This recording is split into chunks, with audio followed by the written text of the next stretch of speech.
la visión que nosotros hemos ido desarrollando desde un punto de vista estrictamente legal. Que en este terreno es ciertamente complicado, porque la visión operativa, tecnológica, de la consultoría, de los procesos de adecuación al esquema nacional de seguridad, que seguramente veremos cuando vayamos avanzando en la presentación, se mezclan de una manera que resulta pues un poco difícil, ¿no? Extricarlos y sacarlos el uno del otro. Mi presencia aquí también, pues yo creo que nos da un punto de vista muy particular, que es el de la experiencia principal que yo tengo trabajando en estos entornos, que es el entorno del DNS, que es del sistema de nombres de dominio, y con las organizaciones que trabajan en este entorno, que son básicamente pues, registros de Internet, como Portugal y tantos otros, y registradores.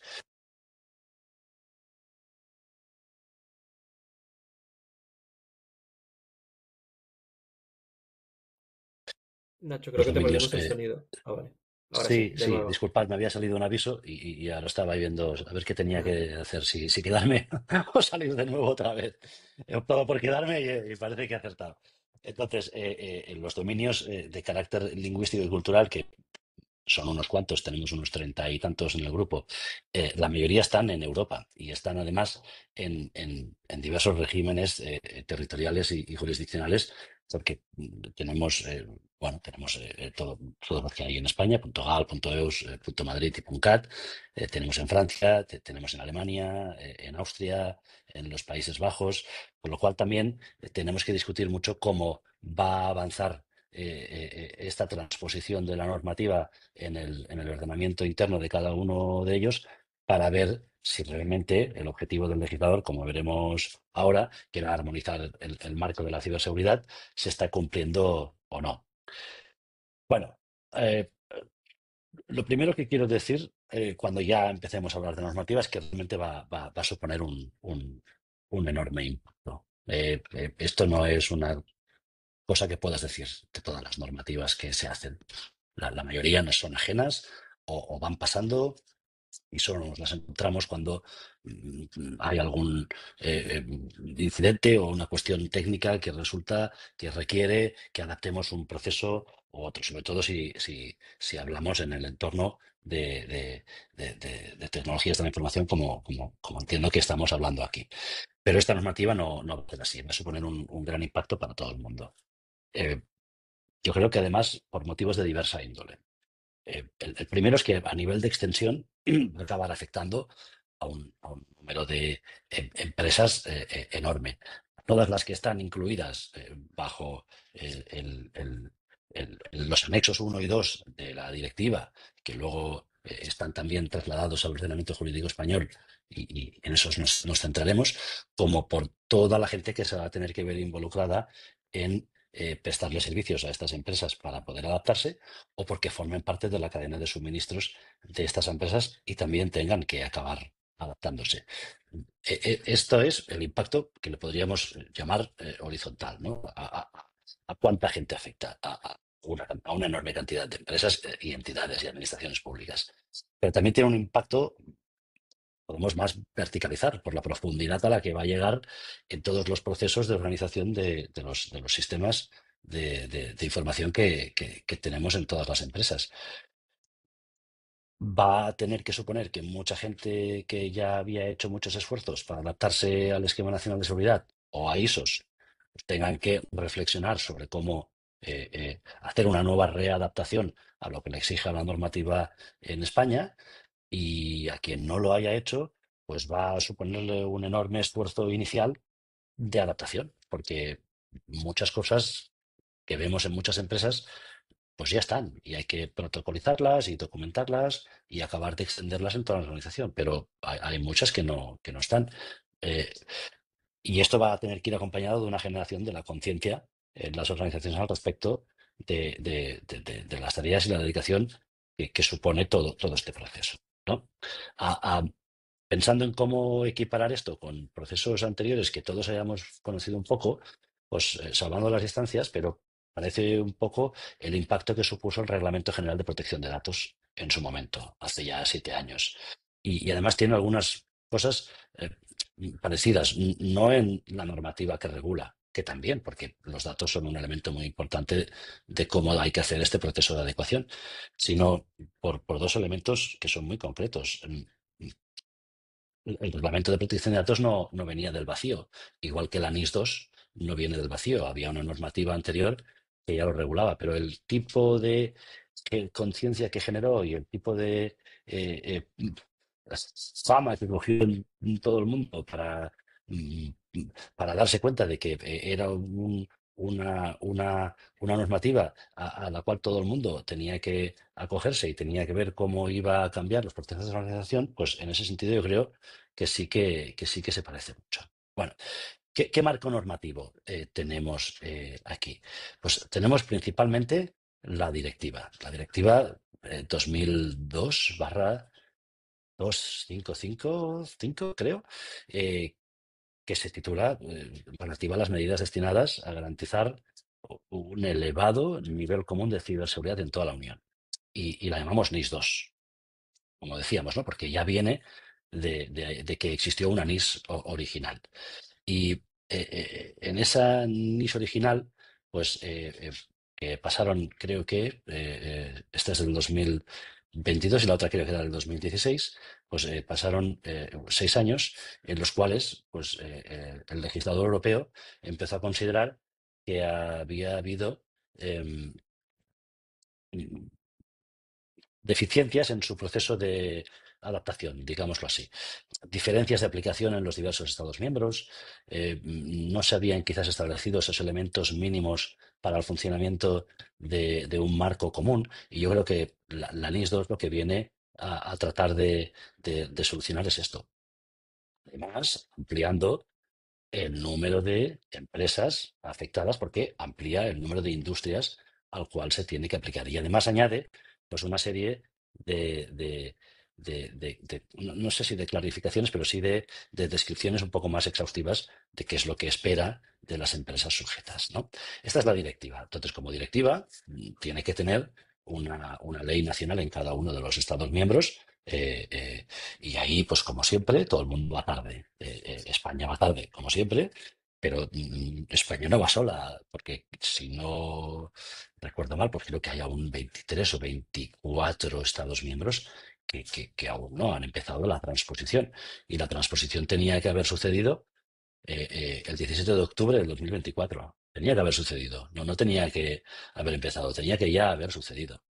Entonces, todo el mundo va tarde, lo cual pues no es consuelo para nadie, pero sí que nos ha permitido un poco también empezar a darle al bombo para empezar a generar la conciencia de que aunque esto aún no sea de aplicación directa, porque al tratarse de una directiva pues tiene un efecto vertical directo, pero eso a las empresas no les afecta porque no pueden verse denunciadas por un particular, pero cuando eh, ya empezamos a tener el redactado de este anteproyecto, que aún no es ley, pero que ya nos da una pista de hacia dónde va a ir lo que aquí se va a esperar, pues ya nos da otra herramienta más para empezar a decirle a todo el mundo, tenemos que ir poniéndonos las pilas para empezar.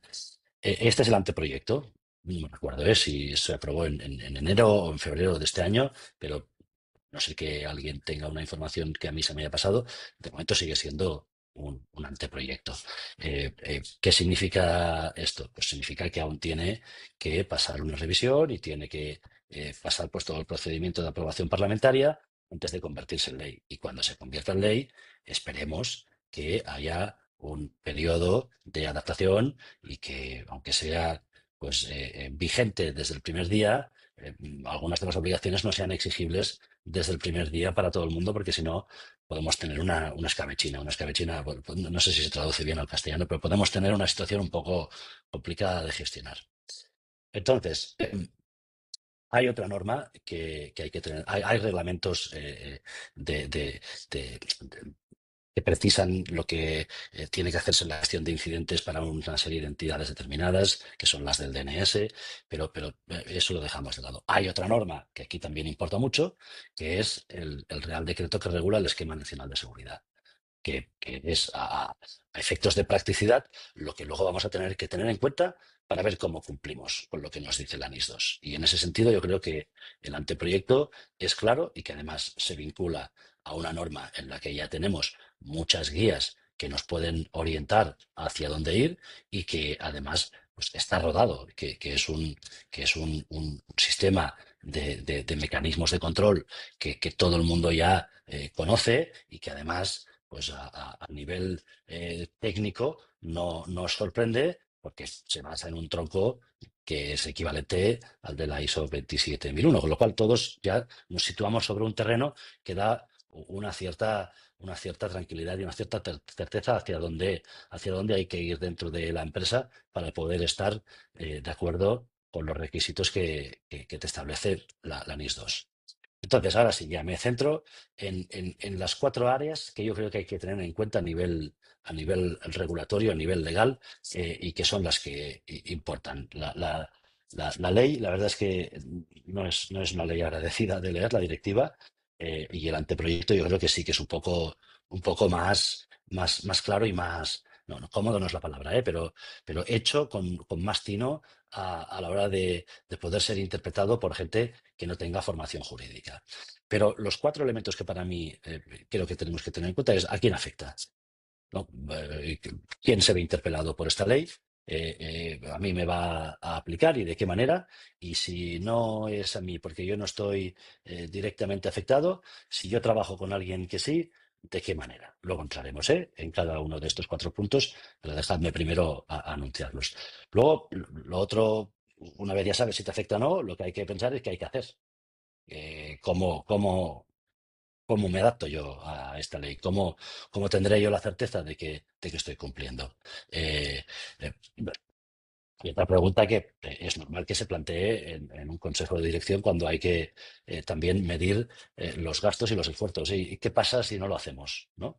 Y pues aquí tenemos la buena suerte para todos, yo creo, ya lo anuncio y luego lo desarrollamos, que identifica que la responsabilidad va a ser de los órganos directivos. Lo cual es la poción mágica para conseguir que los órganos de dirección de las empresas se gasten dinero en ciberseguridad. Porque si no, y supongo que la experiencia de todos un poco es así, ¿eh? Si no es hasta que no ocurre algo, pues el presupuesto se va dosificando. En este caso, la ley lo dice muy claro, y luego entraremos en el artículo, ¿eh? Los órganos directivos son los responsables. Y además son responsables, creo que de manera solidaria. Con lo cual, eso sí que lo entienden bien los órganos directivos. Luego, pero la pregunta añadida si no lo hacemos, pues es cuánto hay que pagar. Con lo cual aquí también hay que ver cómo se establece el régimen sancionador. Luego, la gran mayoría del resto de artículos eh, no nos importan tanto. Establecen que si los elementos de coordinación, que si los CSIRTs, hay algunos que sí que yo creo que tenemos que mirarlos, ¿no? Como la creación del Centro Nacional de Ciberseguridad y ver cómo se crea. Está bien que se anuncie, pero luego hay que ver cómo se crea, cómo afecta, ¿no? a las relaciones que tiene la gente con el INCIBE, con el Centro Criptológico Nacional. Supongo que a ver si aquí desde el INCIBE nos pueden ayudar tampoco también a entender cómo funcionará. Eh, por lo cual sí que tiene una serie de contenidos que son de mucho calado, pero para mí estos cuatro elementos, ¿a quién afecta? ¿Qué hay que hacer? ¿Qué pasa si no lo hago y cuánto hay que pagar? Son los importantes. Entonces, ¿a quién afecta? Pues ahí tenemos los anexos uno y 2, tanto en la directiva como en el anteproyecto.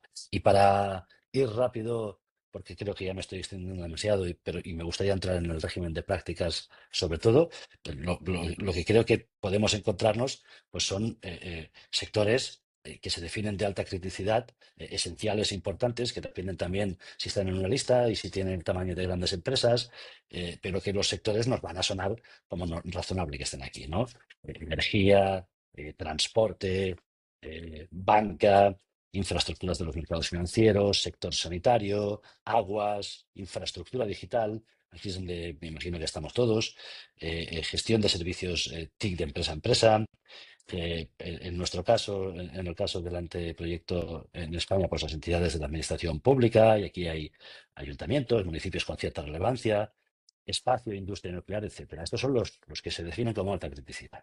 Y luego también tenemos otros que también son afectados y que también tienen que cumplir, ¿eh? Servicios postales y de mensajería, gestión de residuos, química, transformación y distribución de alimentos, fabricación, investigación y seguridad privada. Con lo cual, no afecta a todo el mundo, pero afecta a bastante gente. Como os decía, al principio de todo, ¿no? La posición desde la que estamos observando este tema, y yo me lo personalizo como presidente de este grupo de dominios de carácter lingüístico y cultural, pues es con una cierta preocupación al respecto de cómo va a hacerse la exigencia por parte de los órganos que toque, ¿no? Que entendemos que será el Centro Nacional de Seguridad, de Ciberseguridad, a entidades, por ejemplo, pues que tienen 5 o 6 empleados, que son registros de Internet, pero que son considerados esenciales, con lo cual el grado de exigencia, el grado de imposición de obligaciones que se les va a exigir es el mismo que a las grandes empresas del sector de la energía o del transporte o de la banca, con lo cual ahí pues hay que confiar un poco en que pues la administración sea un poco flexible al respecto de si se le va a exigir a una pequeña empresa o entidad de 4 o 5 personas que se gaste el mismo dinero que se tiene a tener que gastar pues una gran empresa distribuidora de energía. Eso en todo caso ya lo veremos. Pero las entidades sujetas no es todo el mundo, pero está tendiendo a que sea todo el mundo, porque serán estas entidades y las que trabajen con ellas. Eh, Luego entramos en el qué hay que hacer, ¿no? Que aquí yo creo que sí que es más importante y aquí yo iré muy rápido porque creo que mis compañeros ponentes que creo que trabajarán más o explicarán más eh, temas del esquema nacional de seguridad podrán entrar en más detalle. Pero aquí básicamente en el artículo 15 del anteproyecto que reproduce el artículo 21 de la directiva, se habla de las medidas generales para la gestión de riesgos de ciberseguridad. Y es un enfoque basado en metodologías que tenemos muy claras, basadas en riesgos, y donde hay que pues, proceder a hacer una política de seguridad, un análisis de riesgos, hay que identificar los responsables dentro de la organización. Esto me parece un acierto. Yo no soy quien para decir si es un acierto o no, pero me parece muy positivo. Me parece que es muy claro y que además en nuestro caso, como que tenemos el esquema nacional de seguridad, se puede emparentar muy claramente y de hecho ya se creó un perfil específico de cumplimiento que luego creo que ha desaparecido, no sé por qué, pero ya se establece muy claramente pues cómo hay esa equivalencia, ¿no? Entre las medidas de control, los artículos de LENS, los artículos de la NIS 2, con lo cual eso da un mapa claro de cómo hay que proceder y de qué tipo de medidas hay que implementar dentro de la empresa para estar en el camino correcto para el cumplimiento. El anteproyecto de ley, de hecho, ya dice que va a haber un perfil de cumplimiento específico del ENS para las entidades esenciales e importantes y que se acreditará el cumplimiento de las medidas de gestión de los riesgos pues con la norma. Em, y ya dice también claramente, si estás certificado, ya te consideraré que cumples. Y en el caso de que no seas entidad esencial y que seas importante, puedes optar por la certificación o por autoevaluarte tú. Y claro, yo me puedo autoevaluar, pero si luego viene otro evaluador con un criterio diferente, que es el que va a tener que determinar si cumplo o no, pues no estoy seguro de si voy a estar en la situación. Con lo cual, la recomendación aquí es clarísima, que es certifícate en el Esquema Nacional de Seguridad. ¿Y cómo consigo que la empresa se gaste dinero en esto? Pues por lo que decíamos, porque la responsabilidad le pertoca a los órganos directivos y está además identificado muy claramente. En el anteproyecto también se dice los órganos de dirección serán los responsables de aplicar las medidas y de supervisar su implantación. Y además, pues igualmente, ¿cómo lo dice esto? Los órganos de dirección deberán recibir la formación adecuada eh, a efectos de detectar riesgos, por lo cual ya está planteando muy claramente que no va a poderse aducir ignorancia al respecto de uno u otro tema, porque la ley ya te está marcando que tú tienes que tener esa conciencia y esa formación. Y además eres el responsable de tomar la decisión. Eh, ¿Cuál es el último elemento de los cuatro que yo os decía? Que era quién afecta, qué tengo que hacer, quién es el responsable y qué pasa si no se hace y cuánto hay que pagar si no se hace.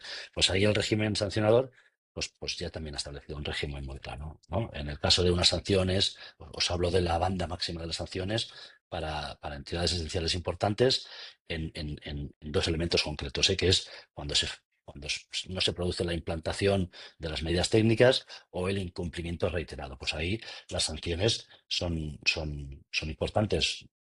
Hasta 10 millones de euros, en el caso de las esenciales, o un 2% del volumen de negocios anual global, o en el caso de los importantes, hasta 7 millones de euros, o 1,4 del volumen. Con lo cual, pues tenemos aquí una capacidad sancionadora que es bastante importante de acorde con la importancia que se le está dando en la legislación al hecho de cumplir y de adaptar la entidad y de adecuar, es la palabra creo que es más correcta, la entidad a esas prácticas de ciberseguridad.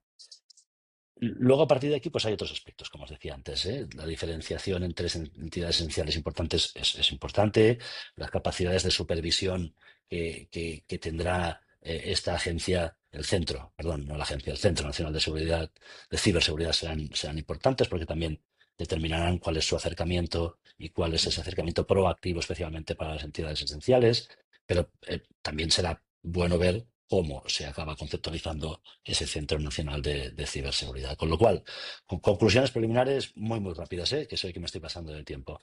La primera es los plazos. Pues ¿cuándo? ¿Cuándo pasa esto?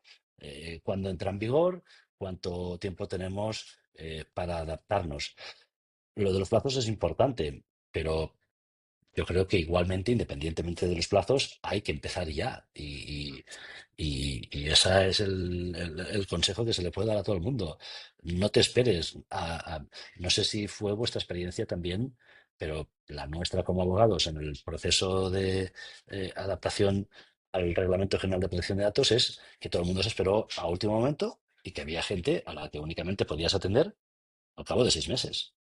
Y con lo cual ya estaban fuera del periodo de adaptación. El periodo de adaptación. Ya estaban haciendo lo que tenían que hacer después de que la ley ya hubiese entrado en vigor y generase efectos, con lo cual aquí puede darse un poco la misma situación y no es ni para generar ansiedad ni alarmismo, es porque es una realidad. Este proceso, el de adaptación, el de adecuación de la entidad al esquema nacional de seguridad, pues puede ser largo, puede ser una cuestión de varios meses. Y además necesita de la implicación del personal de la organización, eso resta mucho tiempo, necesita además que la organización pues tenga un personal que, bueno, pues que sepa manejarse un poco en un análisis de riesgos, que tenga el conocimiento para poder pues describir los procesos y cuando eso no lo hay, porque es razonable que muchas veces no lo haya,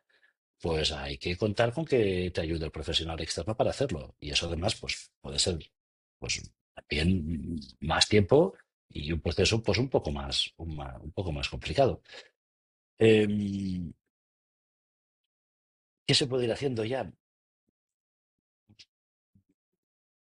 Yo creo que esto ya lo dejaría porque creo que me estoy pasando un poco más, pero seguro que acabamos comentando entre todos qué acciones se pueden hacer para ir preparándose antes de empezar el proceso de adecuación. Y si te parece bien, Cristina, yo aquí lo dejo y ya me espero a que me digáis cómo hemos de funcionar. Si hay preguntas ahora, si hay preguntas al final. Sí, si quieres, Nacho, Ya no, pero igual desde antes. te lanzamos las preguntas que hay en el chat ahora Perfecto, para como digáis que... vosotros. Mm. Sí, así vamos por sección, digamos. Vale, pues una de las preguntas es que si se dispone de alguna previsión de cuándo se va a incorporar el ordenamiento jurídico nacional. Yo no la tengo. Yo os puedo decir que hace un tiempo tratamos de hablar hace un tiempo, creo que hace un año y no, un año y medio, poco más, con los órganos que estaban encargados de hacer la transposición y hubo pues un contacto, sobre todo por el tema de los registros de Internet, que es un tema muy específico. Y ahí ya se perdió el contacto. Si alguien tiene alguna previsión un poco más precisa que la mía, pues bienvenida será y yo la agradeceré porque yo no tengo ninguna. Vale, gracias, Nacho. Otra pregunta es que si se saben los requisitos que deberá tener las personas que den formación a las entidades obligadas a cumplir la NIS 2.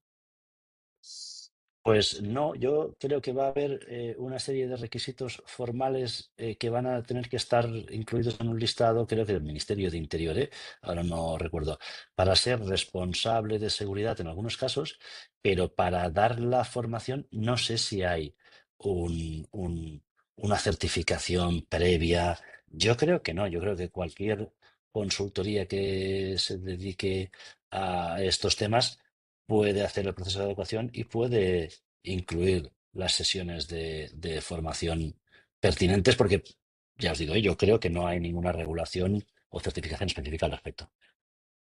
Vale, vale. Y la última pregunta es que si podemos dar por hecho que la certificación NS alto será suficiente.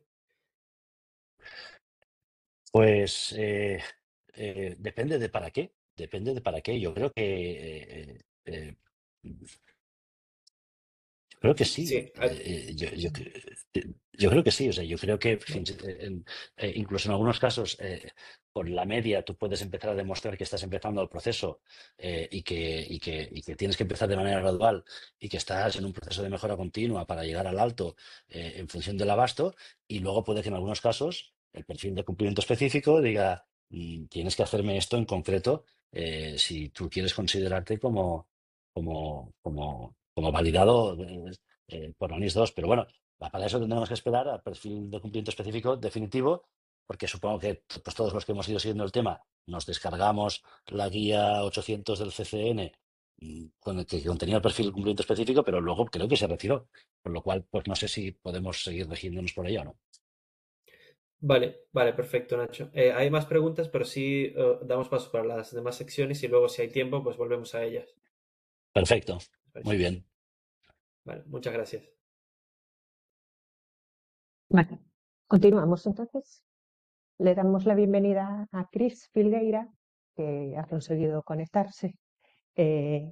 Cristina Filgueira es consultora en el Esquema Nacional de Seguridad de Tempo, Consultores, y nos hablará de qué es, a quién afecta y los puntos a tener en cuenta en la NIS 2. Y bueno, cuando quieras. Vale, bueno, yo voy a compartir pantalla por preparar una pequeña presentación.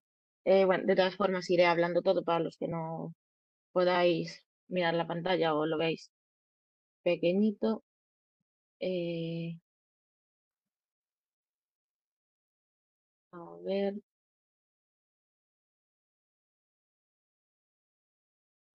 vale. Bueno, eh, lo primero, me repetiré, bueno, como Nacho, eh, porque al final estamos hablando del mismo tema, pero bueno, un poco de manera general. NIS 2 es una norma europea, ¿vale? Que viene a sustituir a la directiva NIS o NIS 1 original, era del año 2016. Esta norma fue aprobada en diciembre del año 2022 y o sea, realmente su transposición para todos los estados era obligatoria antes del 17 de octubre de 2024, pero bueno, aquí en España vamos un poquito atrás respecto a la transposición. Sí que hay un proyecto de ley, como también comentó Nacho. Eh, y bueno, los objetivos principales son reforzar la resiliencia y la capacidad de respuesta ante incidentes en sectores críticos, además de tener mucho más centralizado la ciberseguridad, digamos. Los principales cambios respecto a la normativa NIS 1 es que se amplió el ámbito de aplicación, eh, los criterios, los requisitos son más detallados y más exigentes, exige una mayor responsabilidad a la dirección y, bueno, establece nuevas sanciones y un método de supervisión. Eh, en todo esto es basándonos en el anteproyecto de ley que hay, que realmente es donde tenemos una base. ¿A quién aplica? Aplica a empresas medianas y grandes de más, o sea, de 50 empleados o más, o de más de 10 millones de euros de facturación anual, a microempresas y pequeñas empresas que sean clave para la seguridad nacional o que presten servicios esenciales, y a entidades públicas o privadas que tengan su residencia fiscal en España y que sean de esos sectores considerados de alta criticidad y de algún otro sector crítico. Las principales implicaciones que tiene NIS2 para las empresas son una autoevaluación para determinar si están cubiertas por NIS2 o no. En caso de estar incluidas en estos sectores, pueden verse, o sea, están obligadas, y en caso de que estén excluidas, puede ser que se vean obligadas por un contrato con alguna entidad de los sectores críticos, porque al final esto es un símil con el esquema nacional, también tiene esa exigencia de aplicación a ciertos proveedores. Bueno, la organización debe mapear sus interrelaciones y las dependencias críticas, y el Centro Nacional de Ciberseguridad, que es una entidad, digamos, de control generada por necesidad de esta adecuación a NIS2, elaborará una lista de entidades esenciales e importantes. En teoría creo que iban o tenían planificado sacarla en abril y de momento aún no está publicada. Pero sí que parece ser que habrá una lista como tal de a qué entidades le aplicaría, quitando el catálogo de grupos de entidades. Y será revisado al menos cada 2 años y actualizado cuando corresponda. NIS2 establece 2 tipos de entidades generales, unas son las esenciales y otras son las importantes.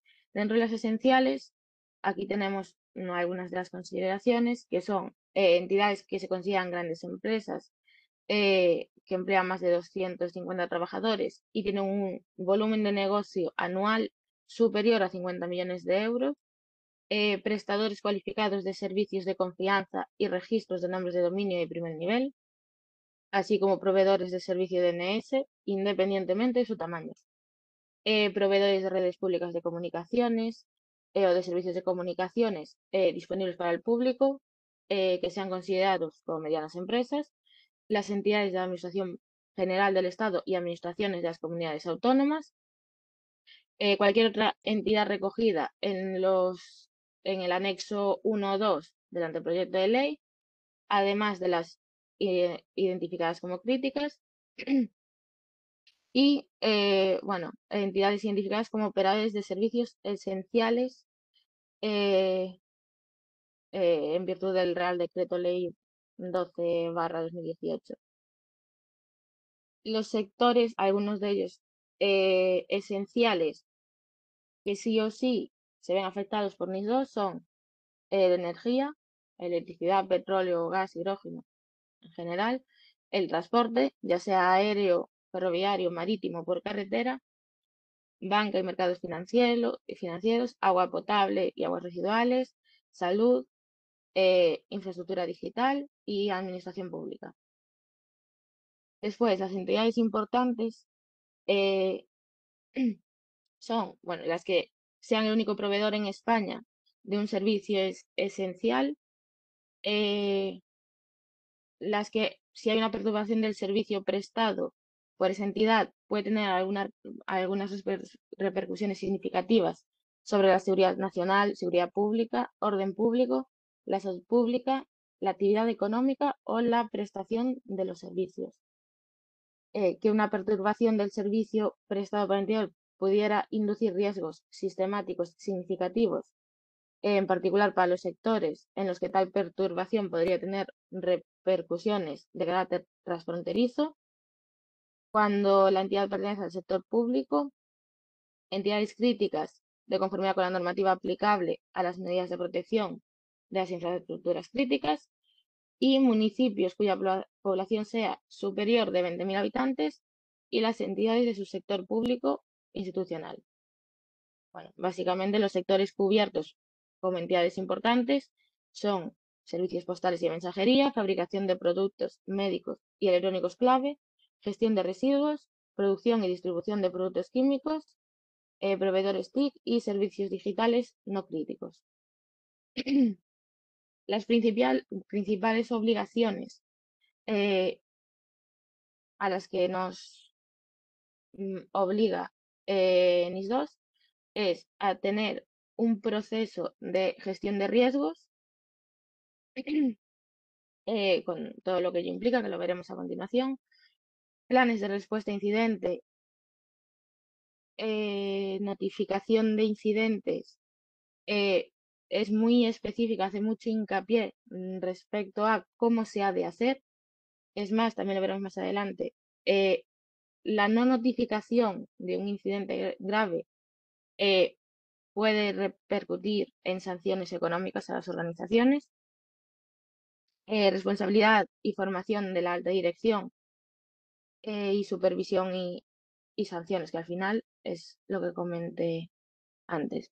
Respecto a gestión de riesgos, Centro Nacional de Ciberseguridad determinará las medidas técnicas, operativas y de organización adecuadas y proporcionadas que las entidades esenciales e importantes deberán implantar para gestionar los riesgos que se evidencien en el análisis previo. Es decir, nos está obligando a, primero, hacer un análisis de riesgos propio de cada organización, identificando, bueno, las amenazas que puedan afectar relativo con los distintos activos que tengan y demás.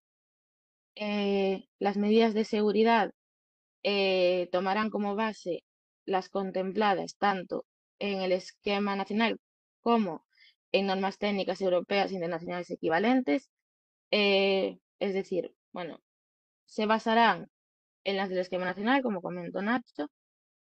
Se basarán también en algunas normas ISO, como la 27001, como la 22301 de continuidad de negocio. Y bueno, al final, antes estaba publicada la guía de cumplimiento de la 892, creo que era, que relacionaba directamente NIS2 con el esquema nacional, con los puntos del esquema nacional, en la que se establecía que era equivalente, digamos, con un esquema nacional alto y también equivalente con un esquema nacional medio o bajo con algunos controles más.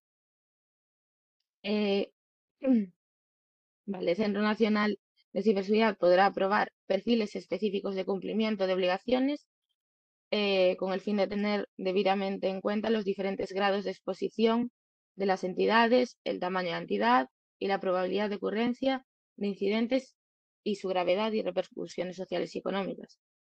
Las entidades esenciales deberán mostrar el cumplimiento de las obligaciones mediante la obtención y mantenimiento de una certificación de conformidad acreditada, es decir, las esenciales necesitan disponer de esa certificación, necesitan disponer de haber completado satisfactoriamente una auditoría externa de certificación, y las importantes podrán optar entre esa misma certificación o hacer una autoevaluación. Esto recuerda mucho al esquema nacional, ya que el esquema nacional de nivel alto y medio sí que necesita esa certificación, pero el esquema básico puede pasar, bueno, el esquema básico no, el autocumplimiento de esquema nacional. Podemos llegar a establecer, haciendo una autoevaluación de la organización, que cumplimos con los puntos de esquema nacional sin tener la misma validez, evidentemente, que un esquema medio alto. Después, la figura del responsable de seguridad. NIS2 le da mucho peso a esta figura, que también coincide con el esquema nacional, que hay un responsable de seguridad. En el esquema nacional tenemos principalmente dos figuras, que son responsable de seguridad y responsable de sistemas, y también responsable de la información y responsable del servicio.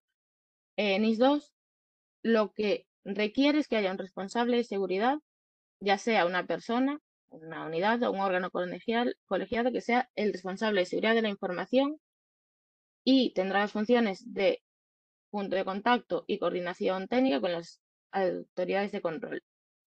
Esta figura habrá que comunicársela a las autoridades de control con un plazo máximo de 3 meses después de su designación. Y bueno, en caso de las entidades esenciales deberá ser personal acreditado por el Ministerio del Interior y sus funciones son elaborar y someter a aprobación la estrategia y políticas de seguridad, incluidas las medidas de gestión de riesgos de ciberseguridad técnicas y organizativas, supervisar y desarrollar la aplicación de las políticas y procedimientos, su efectividad y llevar a cabo controles periódicos de seguridad, supervisar el cumplimiento de la normativa aplicable en materia de seguridad de las redes y sistemas de información, actuar como capacitador de buenas prácticas, gestionar los incidentes de ciberseguridad y velar por el cumplimiento de empresas externas y proveedores, entre otras. Realmente tiene más funciones de las que establecí aquí. Estas me parecieron las principales y realmente lo que comentábamos es muy similar a las funciones que le requiere un esquema nacional a un responsable. Respecto a la gestión de incidentes, entre muchas otras cosas, porque al final es un proceso muy extenso que implica la manera de comunicar, la manera de tratar los incidentes, las medidas que hay que tomar, el plazo para tomar medidas para controlar un incidente o para contenerlo. Básicamente, se deben de gestionar y resolver los incidentes que afecten a redes y sistemas de información propios de organización. En el caso de que afecte a redes y sistemas que no sean propios de organización, debe comunicarlos también al proveedor o a quien corresponda para poder tratarlos cuanto antes. Deberán aplicar los aspectos pertinentes de la política de gestión de la seguridad de las redes y sistemas de información, así como las obligaciones específicas que en su caso se establezcan las autoridades de control. Cualquier incidente significativo que se haya producido en la operativa o en la prestación de los servicios de una entidad, según se determine reglamentariamente en base a su peligrosidad de impacto, deberá ser notificada a la autoridad de control sin demora indebida. Este punto es importante ya que se establecen sanciones económicas en caso de que no se informe o haya una demora en el tiempo inexplicable. Dependiendo del tipo de incidente, dependiendo de cuánto sea la demora, dependiendo de si es un incidente más o menos grave, será una sanción distinta. Las notificaciones se referirán a los incidentes que afecten a las redes y sistemas de información empleados en su operativa o en la prestación de sus servicios, tanto si son redes y servicios propios como si pertenecen a proveedores externos. Y se comunicará a las personas físicas y jurídicas destinatarias de sus servicios a la mayor brevedad cualquier ciberamenaza significativa que les pueda afectar, así como las medidas o soluciones que puedan aplicar como respuesta a estos incidentes. NIS 2 también establece necesidades de formación y de responsabilidad de la alta dirección, digamos. Al final, la alta dirección de entidades esenciales importantes será responsable de aplicar las medidas para la gestión de riesgos, de supervisar su implantación y efectividad y asumir las responsabilidades de su incumplimiento, es decir, las sanciones que pueda haber por algún incumplimiento serían destinadas a la dirección de la organización, es decir, no a una persona única como tal. Los miembros de órganos de dirección deberán recibir formación adecuada de forma periódica para adquirir conocimientos y destrezas suficientes que les permitan detectar riesgos y evaluar las prácticas de gestión de riesgos de ciberseguridad y su repercusión en los servicios proporcionados por la entidad. Y además, el resto de la organización también deberá recibir periódicamente formaciones similares. Es decir, no llegaría simplemente con que algunos miembros de la alta dirección conozcan el proceso de esta gestión de riesgos y cómo tratarlos y cómo evaluarlos y cómo evitarlos si no lo sabe el personal, que al final es quien más expuesto suele estar en ciertos puntos, por ejemplo, la ingeniería social, al phishing y demás. Las sanciones. NIS 2 las divide en muy graves, graves y leves. Las sanciones muy graves, algunos ejemplos son la falta de implantación de medidas, el incumplimiento reiterado de la obligación de notificar incidentes significativos, la falta de adopción de medidas para resolver un incidente significativo. Por ejemplo, estas sanciones van desde 501.000 euros hasta 2 millones de euros, pero en algunos casos concretos, para entidades esenciales puede llegar a los 10 millones y para entidades importantes hasta los 7. Dentro de las sanciones graves, en realidad, difusión de información falsa o engañosa al público sobre los estándares que cumple o las certificaciones de seguridad que mantiene en vigor, el incumplimiento en el suministro de información requerida por la autoridad de control, la falta de designación del responsable de seguridad, etcétera. Esas sanciones van desde los 101.000 hasta los 500.000 euros. Y las leves, que son incumplimiento leve de las órdenes o instrucciones vinculantes dictadas por la autoridad de control en el ejercicio de funciones de ejecución, así como en los plazos de implantación, la remisión de información incompleta, inexacta o con dilación indebida a la autoridad de control, etcétera.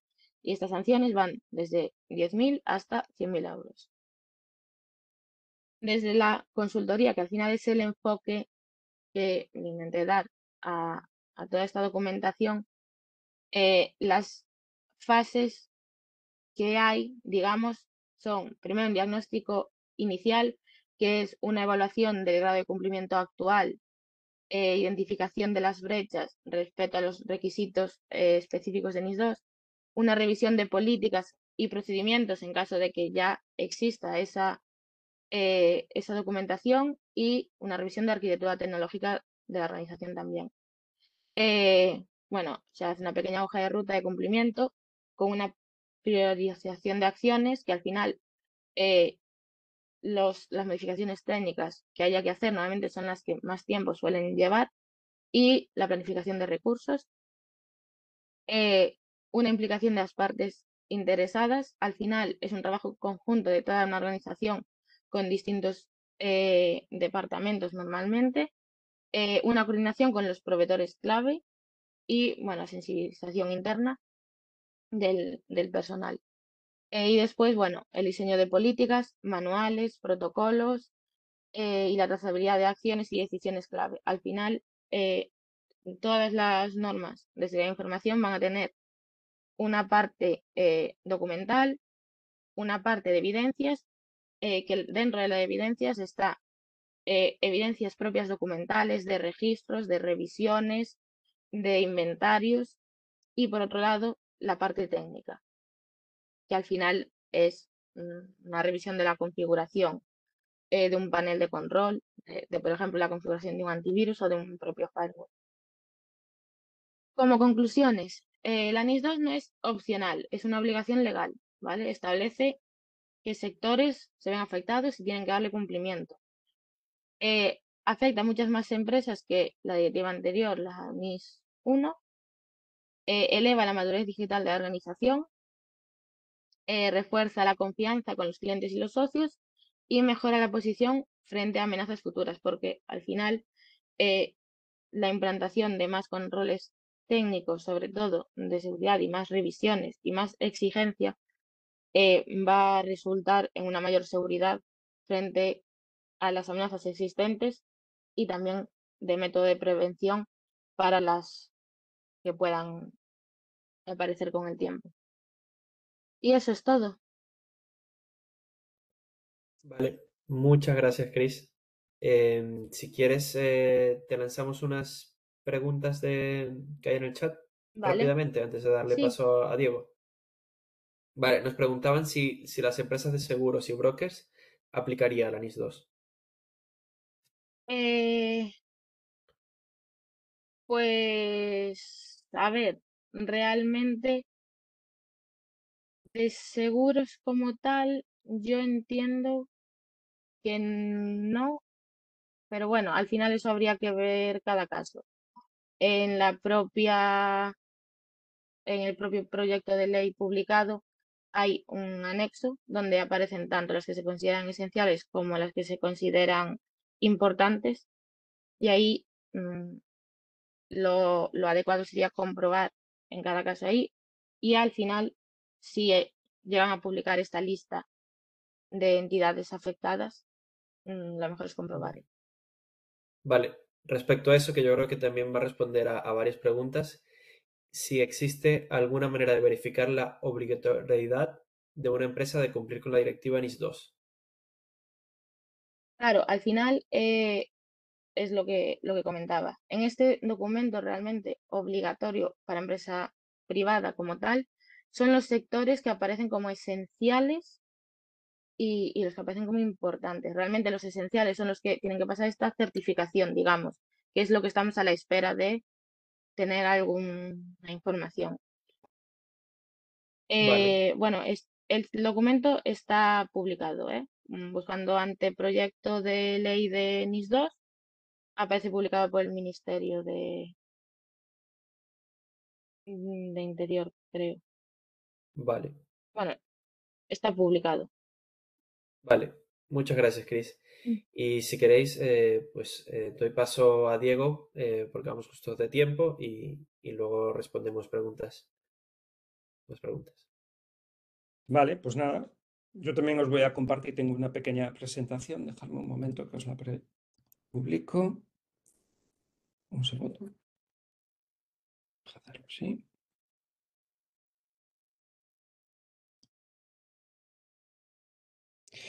Disculpad porque el Mac precisamente con el tema de seguridad no me deja compartir. Un segundo, a ver si ahora me permite. Pues me obliga a salir. Entonces, para no perder tiempo, si parece, pues no comparto la presentación y os lo cuento en persona. A ver si... Espera, que ahora parece ser que quiere. Venga, a ver si... Ahora sí. ¿Qué estáis viendo? Que yo no veo. Ahora... Vale. Vemos el PowerPoint. Ahora Sí, en grande. veis ahora, Perfecto. ¿verdad? Vale, Sí. pues nada. Pues nada, hoy me adelanto. Pues nada, muchísimas gracias por dejarnos compartir nuestra experiencia. Nosotros vamos a contar nuestra experiencia con la implantación en una empresa de tamaño pequeño, ¿no? La certificación del esquema nacional y cuáles fueron nuestras motivaciones y un poco cuál fue todo el proceso, ¿no? Bueno, no me presenté, mi nombre es Diego Vázquez, soy socio de la empresa Imagine. Nuestra empresa es una empresa que se dedica a temas de inteligencia artificial y procesamiento de lenguaje natural. ¿Vale? Intentamos ayudar, esto es como nuestro disclaimer, ¿no? Ayudamos a que el mundo se entienda mejor y lo que os decía, somos una empresa que está especializada en tecnologías de la lengua, ¿no? Sobre todo procesos de traducción automática, corrección ortográfica, localización de software, cualquier disciplina dentro del procesamiento del lenguaje natural, ¿no? Y trabajamos precisamente para administraciones públicas, principalmente, y medios de comunicación, ¿no? Como los dos grandes sectores. Tenemos aplicaciones on-premise, pero precisamente nosotros en lo que estamos certificados es en nuestros contornos en cloud, ¿no? En nuestros servicios de SaaS, ¿no? Y una cosa que es importante para nosotros y que afectó en todo este proceso fue que ya estábamos utilizando una certificación anterior, que era CMMI nivel 3, ¿no? Para el desarrollo de software, y ya teníamos determinados procedimientos ya existían en la empresa, ¿no? Lo que facilitó en gran medida todo el trabajo de la implantación del esquema nacional. Digo en gran medida porque después os contaré cuáles fueron nuestros problemas y lecciones aprendidas, ¿no? El esquema nacional para nosotros fue un siguiente paso natural, ¿no? Para reforzar el tema de la seguridad y para poder también optar a contrataciones dentro de la administración pública, ¿no? Y también lo veíamos como una garantía para ofrecer nuestros servicios que estábamos ofreciendo en modo SaaS, ¿no? Aquí tenéis la certificación, exactamente el alcance, y os lo muestro por una causa. Esto, cuando empezamos con la consultora, con Cristina precisamente, ¿no? Nos preguntaron cuál era el alcance de nuestra certificación. Y claro, cuando te hacen esta pregunta al principio y no entiendes muy bien en qué consiste todo el proceso que hay que hacer, no le das importancia, ¿no? Al final, nosotros lo que hicimos fue certificar nuestros sistemas de información que dan soporte a las actividades de desarrollo, mantenimiento y explotación de software especializado en inteligencia artificial, desde la infraestructura Cloud Imaging. Si fuese ahora, y nosotros cuando renovemos esta certificación o la modifiquemos para cumplir con el NIS 2, ¿no? Intentaremos cambiar el alcance, porque realmente toda nuestra organización ahora mismo está funcionando siguiendo todos los procedimientos, todas las pautas que nos marca el esquema nacional. Por tanto, nosotros nos hemos equivocado en este alcance, porque podía ser mucho mayor y cubrir más todas las áreas productivas de nuestra organización, ¿no? Pero, ¿por qué nos metimos en este follón para una empresa tan pequeña de aplicar el esquema nacional, ¿no? Aunque la realidad es que el detonante fue una contractual, ¿vale?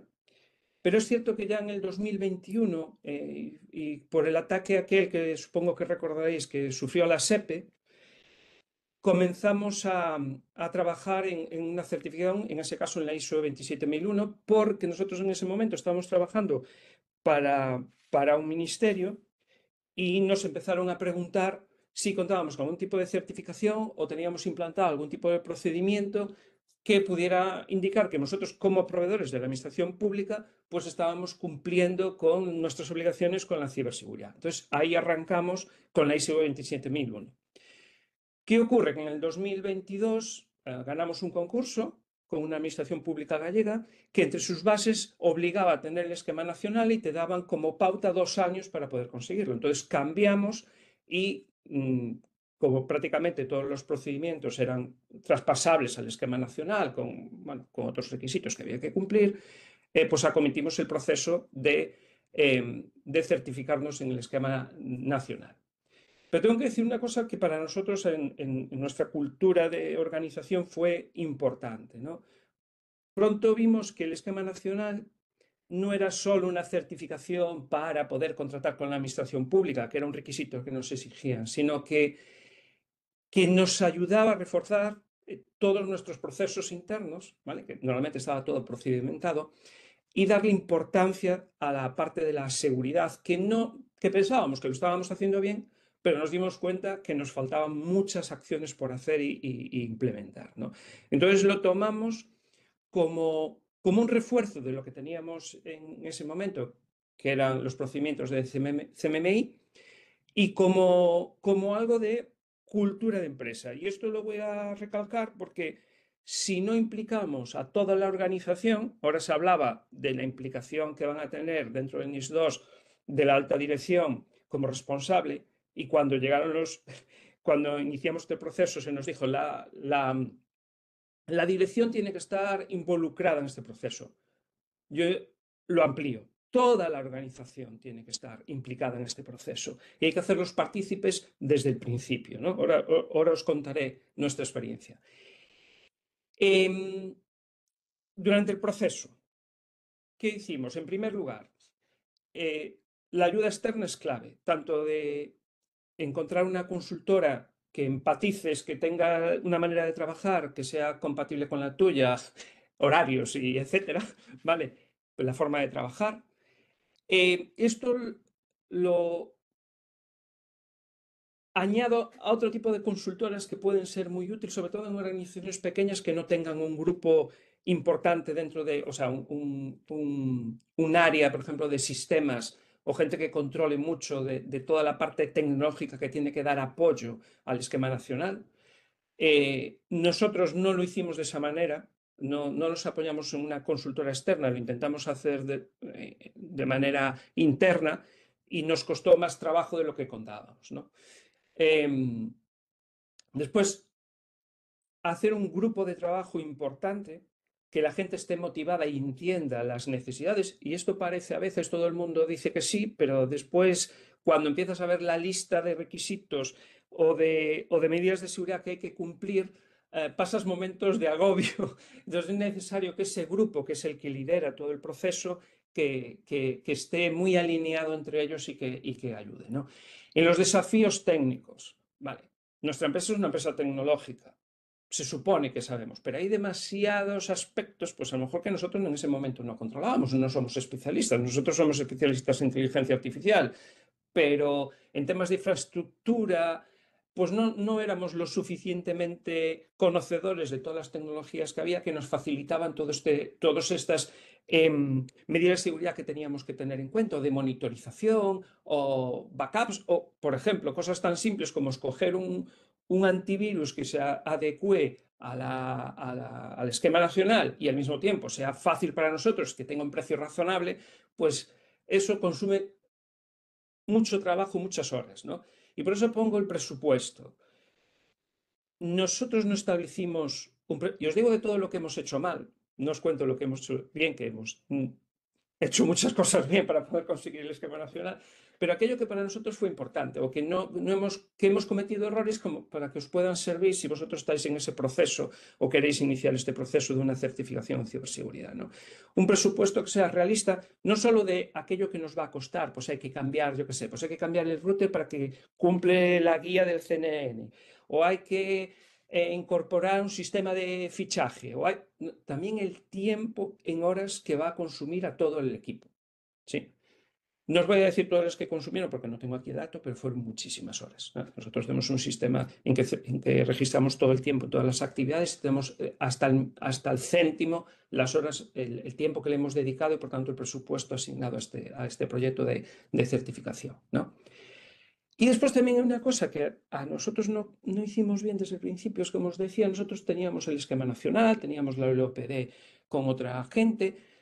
Cuando empezamos a redactarlo, todos los procedimientos que sustentaban el esquema nacional, claro, nos empezamos a dar cuenta que esto se solapaba con procedimientos ya que teníamos escritos en el CMMI y que además estaban muy bien elaborados y llevaban tiempo en la organización.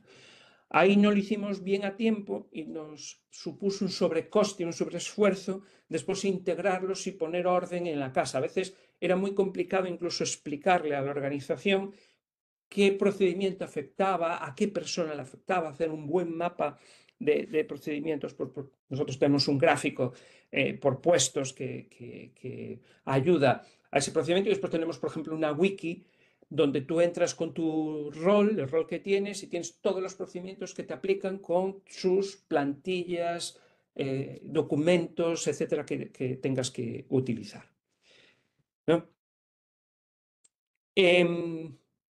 Por ejemplo, cosas curiosas. A nosotros en el desafío técnico nos traía obsesionado la VPN de la empresa porque no éramos capaces de encontrar una solución que cumpliera con la guía del CNN, ¿no? La STIC, ¿no?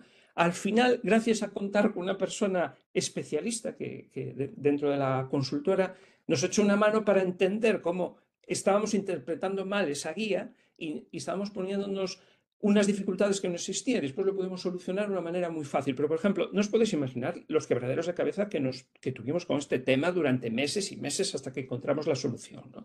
A veces, eso, por no echar mano, no consultar a gente externa, pues a veces te lías tú solo por interpretar. Ahora visto en contexto es una tontería no haberlo hecho, pero en aquel momento nos parecía lógico intentar solucionarlo internamente, ¿no?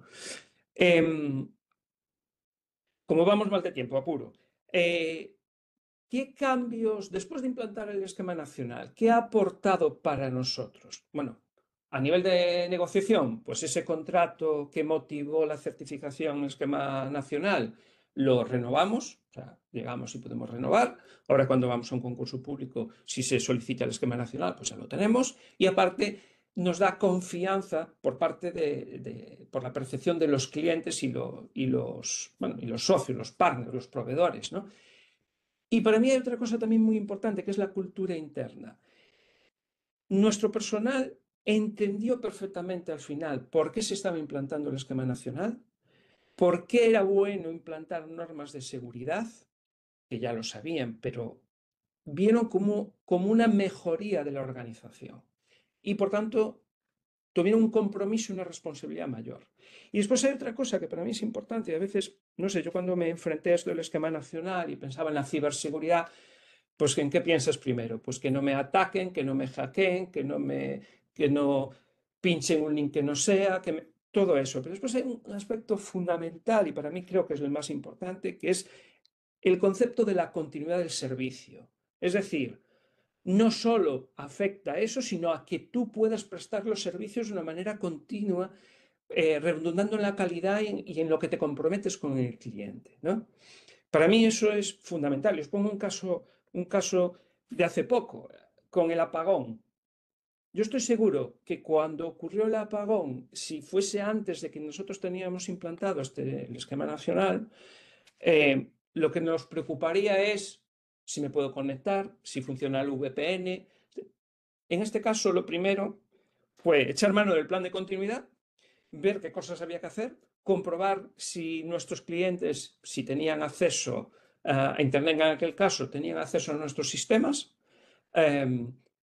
comprobar que efectivamente tenían, hacer un plan en ese poco tiempo que había, si duraba el apagón lo suficiente, cómo íbamos a poder prestar el servicio, si era necesario o no. O sea, cambió la visión de todo el mundo. Todo el mundo sabía qué era lo que tenía que hacer, a qué números de teléfono tenía que llamar, cuáles eran los pasos. Para mí eso ha sido un cambio importante en nuestra propia cultura de hacerlo, ¿no? Y ¿qué os daría yo de recomendaciones? Si me permitís, ¿no? En base a esta experiencia. Lo que ya os estaba comentando, ¿no? Pensar que una certificación, ahora hablamos del esquema nacional, pero cuando sea tengamos que tener claro cómo va a ser el NIS 2, la que sea, ¿vale? Entenderla no como una carga, no como algo burocrático, sino como una oportunidad de mejora. Si no es entendido así, es muy complicado de motivar al personal para que lo cumpla. Al personal y a nosotros mismos. Para mí, entender que tengo que cumplir burocracia por burocracia me parece poco productivo. Tal como entiendo yo el esquema nacional, como lo entiende nuestra organización, es algo altamente productiva para la empresa. Antes tardábamos muchísimo, pues por ejemplo, una tontería. Se marcha, captas a una persona, se incorpora en la organización o se va fuera de la organización. Antes tardábamos muchísimo en hacer ese proceso porque lo teníamos de aquella manera. Ahora hay un procedimiento, hay unas listas de control, hay todo un sistema que hace que cuando se incorpora una persona los permisos que hay que dar y cuando se va todos los permisos que hay que retirarle y cómo se debe hacer y en qué forma. Y está todo procedimentado. Eso te ahorra un montón de tiempo que no eras consciente antes, ¿no? Después os diría un diagnóstico realista. Lo comentaba Cristina, que en su proceso hace un diagnóstico. Yo iría un diagnóstico más allá. Ellos se centran en el diagnóstico de cuánto estás cumpliendo de esas normativas que tienes que hacer, sino un diagnóstico de la propia organización. Vale, ¿cuánto personal tenemos de disponibilidad? ¿Cuál es el plazo que tengo para hacerlo? ¿Qué presupuesto voy a manejar? ¿Cómo puedo dividirlo en fases que sean operativas, que sean incluso que puedas ir desarrollando en paralelo? Todo ese diagnóstico como si fuese un proceso de desarrollo de un software, ¿no? Planificarlo bien, porque eso te va a ayudar a cumplir mucho mejor el cronograma que tengas y el presupuesto, ¿no?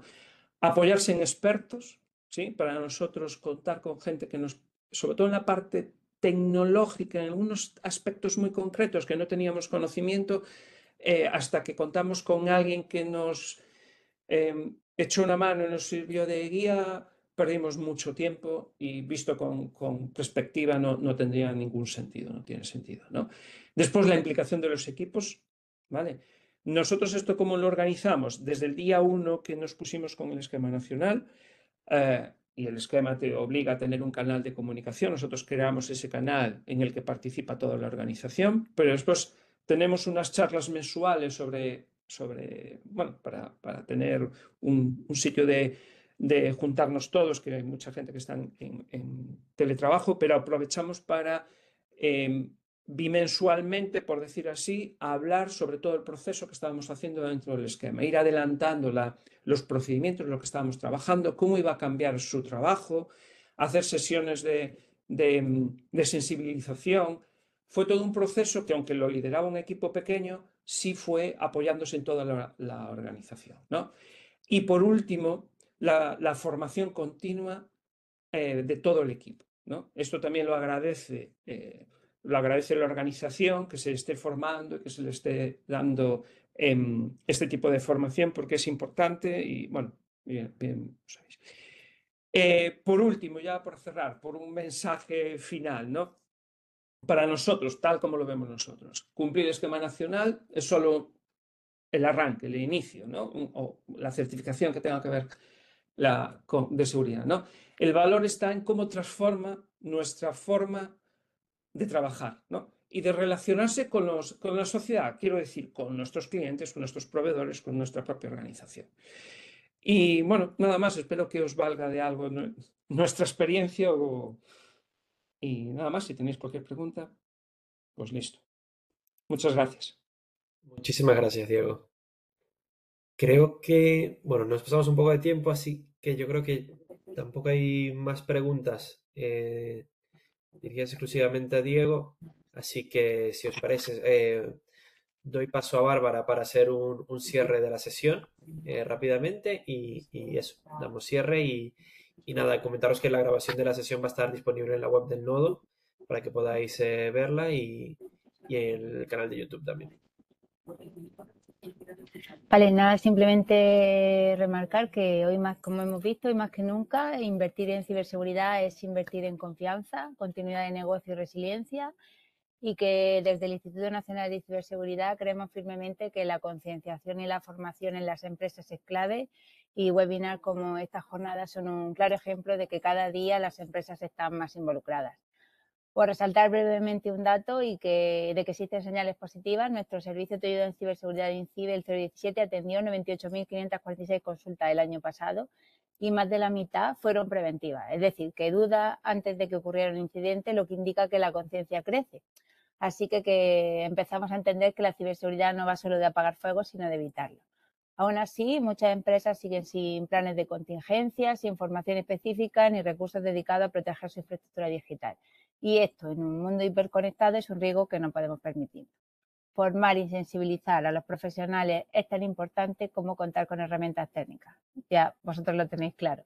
La cultura de ciberseguridad debe estar en todos los niveles y las cifras muestran que estamos avanzando, pero debemos reforzar nuestras capacidades de detección, prevención y reacción. Y hemos visto en esta sesión que Europa sí que está dando pasos firmes con la normativa, tanto con la NIS2, que también nos han explicado Nacho, Cristina y Diego, como con el reglamento DORA o la ley de ciberresiliencia, que exigirán más a las organizaciones. Y esto es positivo, porque nos obliga a mejorar, invertir, formar y a pensar en largo plazo.